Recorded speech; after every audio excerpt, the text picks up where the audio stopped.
Assalamualaikum warahmatullahi wabarakatuh. Sahabat Muslim, tak diragukan lagi bahwa Nabi Muhammad SAW adalah Nabi yang selalu memikirkan umatnya. Bahkan, beliau menangis memikirkan kita umatnya sepeninggalan Nabi. Ada hal-hal yang dikhawatirkan Nabi Muhammad SAW akan terjadi pada umatnya. Hal-hal apakah itu? Mengapa Rasulullah mengkhawatirkannya?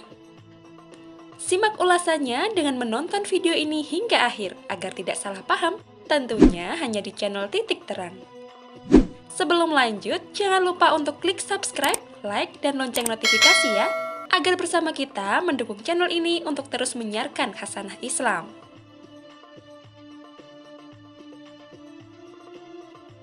Satu, pamer harta. Allah Subhanahu wa Ta'ala memang memerintahkan kita untuk mencari nafkah kehidupan untuk diri, keluarga, dan membiayai dakwah di jalannya. Namun, harta inilah yang dikhawatirkan oleh Rasulullah SAW. Rasulullah khawatir terhadap umatnya tentang harta dan cara memperolehnya. Hal ini sesuai dengan hadis beliau. Bukan kemiskinan yang aku khawatirkan pada kalian sepeninggalku, melainkan jika dunia dibentangkan pada kalian, lalu kalian saling berlomba memperolehnya hingga sebagian dari kalian memukul sebagian lainnya. Hadis riwayat Bukhari dan Muslim. Apakah kekhawatiran Nabi tersebut sudah terbukti? Lihatlah orang-orang tersebut mengejar dunia. Padahal para sahabat adalah generasi terbaik, tapi tidak tergoda dengan harta. Para sahabat hampir menangis sedih karena dikaruniai banyak harta. Mereka langsung mencari rumah orang miskin untuk memberikan infak kepada mereka. Manusia berlomba-lomba mengumpulkan harta dan bermegah-megahan yang membuat lalai hingga masuk dalam kubur. Hal ini sebagaimana tertulis dalam Al-Quran. Bermegah-megahan telah melalaikan kamu, sampai kamu masuk ke dalam kubur. Quran, Surat Al-Kautsar, ayat 1-2.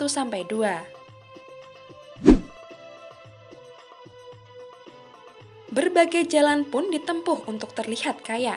Salah satunya dengan berhutang, bukan untuk usaha, tapi untuk memenuhi kebutuhan tersier. Misalnya, membeli mobil atau mengganti telepon seluler. Padahal, ketika manusia mati, tidaklah harta benda dapat menemani kecuali yang diamalkan di jalannya. Hal ini sebagaimana hadis Rasulullah SAW.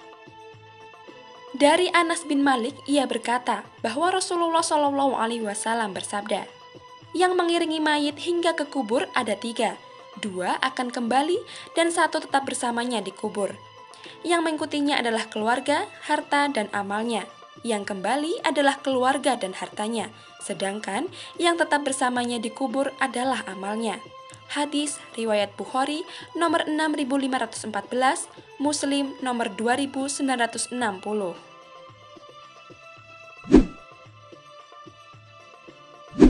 2. Penyimpangan para ulama.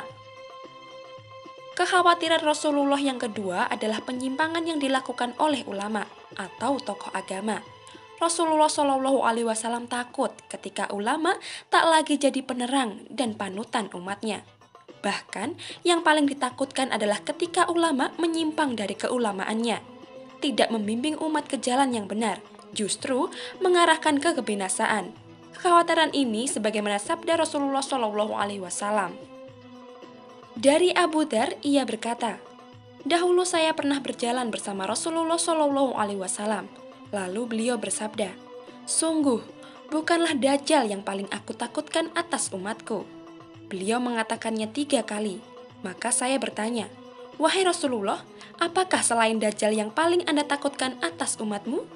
Beliau menjawab, para tokoh penyesat. Musnad Ahmad 35-222 dan dinilai sahih oleh Al-Albani.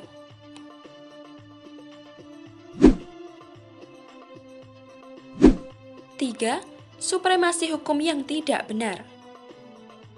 Selanjutnya, wahukmun zairin, atau disebut juga supremasi hukum yang tidak benar. Penegakan hukum tidak berlandaskan pada keadilan. Jika hal ini terjadi, maka hancurlah masyarakat dalam suatu negara. Jika hukum mandul, orang akan dengan mudah mempermainkannya. Di sisi lain, kepercayaan masyarakat terhadap hukum akan surut. Orang yang punya banyak uang akan dengan mudah melakukan kejahatan karena sulit dijerat hukum. Sementara, rakyat kecil yang melakukan sekecil apapun akan dijatuhi hukuman.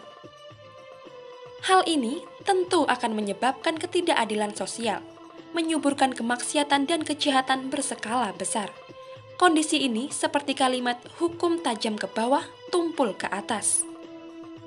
Perihal penegakan hukum yang harus adil, Rasulullah SAW dengan tegas memberikan peringatan di atas mimbar. Inilah kebiasaan buruk yang telah menghancurkan umat-umatku terdahulu. Mereka binasa, diazab oleh Allah, karena mereka tidak berani menghukum orang-orang terpandang dari kalangan mereka. Sebaliknya, mereka menghukum berang orang-orang kecil. Kalau Fatimah putriku mencuri, pastilah aku potong tangannya. Hadis riwayat Bukhari dan Muslim dari Aisyah radhiyallahu anha.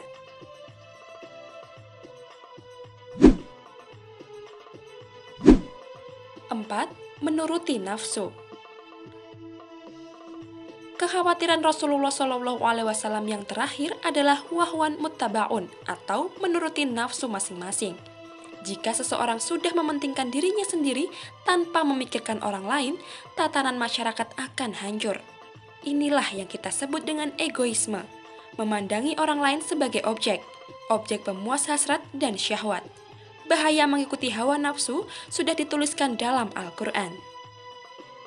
Dan seandainya kebenaran itu menuruti keinginan mereka, pasti binasalah langit dan bumi dan semua yang ada di dalamnya. Quran Surat Al-Mu'minun ayat 71. Mengikuti hawa nafsu hanya akan membawa kemudorotan, karena tidak memikirkan atau menghiraukan dampaknya. Yang dipikirkan hanyalah kenikmatan dan keuntungan. Apakah kamu merasakan manusia sudah terlihat menuruti nafsunya?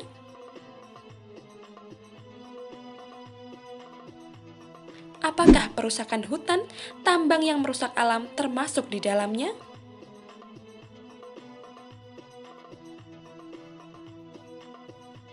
Sahabat Muslim, 4 hal demikianlah yang menjadi kekhawatiran Rasulullah SAW sejak beberapa abad yang lalu. Hal-hal yang terjadi sekarang patut kita jadikan renungan bagi kita semua dan mencari solusi terbaiknya. Wallahu a'lam bishawab. Nah, sahabat Muslim, jangan lupa untuk berbagi informasi dengan cara like dan share video ini. Karena sebaik-baik manusia adalah yang paling bermanfaat bagi manusia. Wassalamualaikum warahmatullahi wabarakatuh.